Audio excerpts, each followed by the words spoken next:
Share बाजार में निवेश जोखिमों के अधीन है। इस वीडियो में दी गई जानकारी केवल एजुकेशन पर्पस के लिए है। मैं कोई सेबी रजिस्टर्ड एडवाइजर नहीं हूँ। निवेश से पहले अपने वित्तीय सलाहकार से सलाह जरूर लें या अपनी रिसर्च खुद करें। आज के इस विश्लेषण में हम न्यू दिल्ली टेलीविजन यानी एनडीटीवी के Q1 FY27 के फाइनेंशियल रिजल्ट्स और इनके रीस्ट्रक्चरिंग प्लान्स की पूरी पिक्चर क्लियर करेंगे। ये नंबर्स काफी कॉम्प्लेक्स लगते हैं, पर इनके अंदर एक बहुत दिलचस्प कहानी छुपी है। तो बिना किसी देरी के सीधे शुरू करते हैं। अब क्योंकि फाइनेंशियल डॉक्यूमेंट्स थोड़े डेंस होते हैं, इसलिए इस पूरी चर्चा को हम 6 हिस्सों में समझेंगे।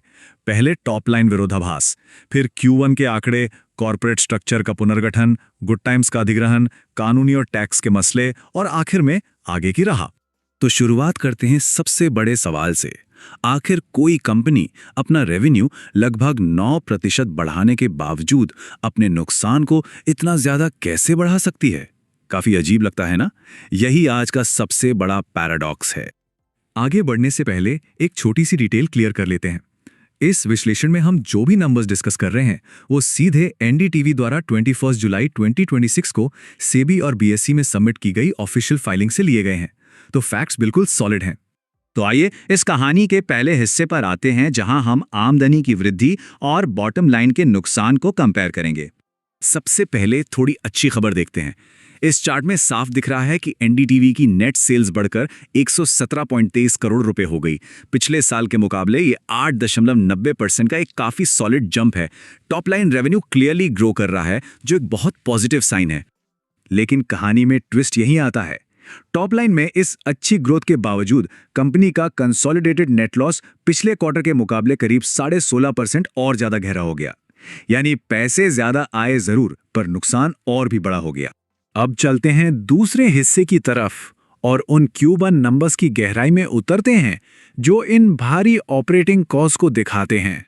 बीएसई फाइलिंग से लिए गए ये स्टैंडअलोन और कंसोलिडेटेड टेबल्स पहली नज़र में काफ़ी इंटिमिडेटिंग लगते हैं, पर अगर इनका निचोड़ निकालें तो सबसे ध्यान खींचने वाली बात यह है कि ऑपरेटिंग लॉसेस, अगर हम अदर इनकम को हटा दें तो वो तेज़ी से बढ़कर सीधे 67.74 करोड़ रुपए तक पहुंच गए हैं। और इस सब का असर इस एक हैवी नंबर पर पड़ा है। एनडीटीवी ने इस क्वार्टर में टोटल 81.88 करोड़ रुपए का कंसोलिडेटेड नेट लॉस रिपोर्ट किया। वहीं अगर सिर्फ स्टैंडअलोन बेसिस पर देखें तो ये लॉस 76.47 करोड़ रुपए का है। ये डेफिनेटली कोई छोटी रकम नहीं है। इसके साथ ही एक और बड़ा झटका ऑपरेटिंग मार्जिन को लगा है, जो गिरकर -57.78% के डीपली नेगेटिव लेवल पर आ चुका है। मीडिया सेक्टर जैसे कट थ्रोट कंपटीशन वाले मार्केट में ये नंबर साफ तौर पर सीवियर ऑपरेशनल इनएफिशिएंसीज की तरफ इशारा करता है। इस पॉइंट पर तीसरा भाग आता है। इन चुनौतियों से निपटने के लिए कंपनी अपने कॉर्पोरेट स्ट्रक्चर को स्ट्रीमलाइन कर रही है। अगर कॉर्पोरेट जार्गन को साइड में रखकर इसे सीधी भाषा में समझें तो कंपनी ने हाल ही में अपनी 4 अलग-अलग सब्सिडरीज को मिलाकर एक सिंगल यूनिफाइड पेरेंट कंपनी बना दी है।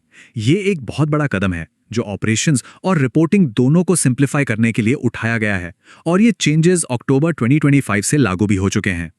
अगला भाग है गुड टाइम्स का अधिग्रहण। सिर्फ अंदर बदलाव ही नहीं, कंपनी बाहर भी एक स्ट्रेटेजिक विस्तार कर रही है। एनडीटीवी ने गुड टाइम्स चैनल और उसके इंटेलेक्चुअल प्रॉपर्टी राइट्स को एक्वायर करने के लिए lifestyle and media broadcasting limited के साथ 19 सितंबर 2025 को एक बाइंडिंग टर्म शीट साइन की। ये बताता है कि कंपनी अपनी मीडिया प्रेजेंस को और ज्यादा ब्रॉड करने के लिए लगातार कोशिश कर रही है। अब 5वें हिस्से पर चलते हैं, टैक्स और लीगल मसले। ये वो कंटिंजेंट रिस्क्स हैं जो कंपनी के ऑपरेशंस पर असर डाल सकते हैं। इनकम टैक्स के इस डिस्प्यूट की टाइमलाइन काफी लंबी है। 2008-9 के एक ओरिजिनल असेसमेंट से बात शुरू हुई थी और स्टैट्यूटरी इंटरेस्ट जुड़ते जुड़ते मार्च 2026 तक ये डिमांड बढ़कर एक मैसिव 420.36 करोड़ रुपए हो चुकी है। फिलहाल अपील पेंडिंग होने की वजह से इस पर रोक लगी हुई है, पर यह फाइनेंशियल्स के ऊपर एक बड़ा ओवरहैंग जरूर बनाता है। इसके अलावा ऑफिशियल फाइलिंग्स में 2 और केसेस का जिक्र न्यूट्रली किया गया है। पहला 2004 से 2010 के बीच सब्सिडरी फंडिंग को लेकर एक चल रही सीबीआई इन्वेस्टिगेशन, और दूसरा 3.07 करोड़ रुपए की पेनल्टी वाला एक सेबी डिस्प्यूट जिस पर सुप्रीम कोर्ट में अपील पेंडिंग है। ये दोनों कानूनी मसले आगे चलकर ऑपरेशनल अनसर्टेनिटीज पैदा कर सकते हैं। तो आखिर अब इन सब का क्या मतलब निकलता है? छठे और आखिरी भाग में हम देखेंगे कि आगे आने वाले समय में क्या कैटलिस्ट्स और रेड फ्लैग्स हैं। मार्केट्स मोजो के एनालिस्ट ने काफी क्लियर फ्रेमवर्क दिया है। पॉजिटिव साइड पर अगर कॉस्ट रीस्ट्रक्चरिंग, डिजिटल मोनेटाइजेशन और स्ट्रेटेजिक पार्टनरशिप सही से काम कर जाएं और एडवर्टाइजिंग में रिकवरी हो तो नुकसान काफी कम हो सकता है। लेकिन वही दूसरी तरफ एक बहुत बड़ा रेड फ्लैग है, लगातार चल रहा कैश बर्न। अगर नेगेटिव ऑपरेटिंग कैश फ्लो ऐसे ही बना रहा तो मुश्किलें और बढ़ सकती हैं। इस पूरी चर्चा को समेटते हुए बस यही एक बड़ा सवाल दिमाग में आता है, क्या एनडीटीवी का ये नया कॉर्पोरेट स्ट्रीमलाइनिंग और नए एक्विजिशंस का दाव उनके पुराने लीगल लायबिलिटीज और इस हैवी कैश बर्न की समस्या को पीछे छोड़ पाएगा? क्या ये कंपनी दोबारा प्रॉफिटेबिलिटी के रास्ते पर लौट सकेगी?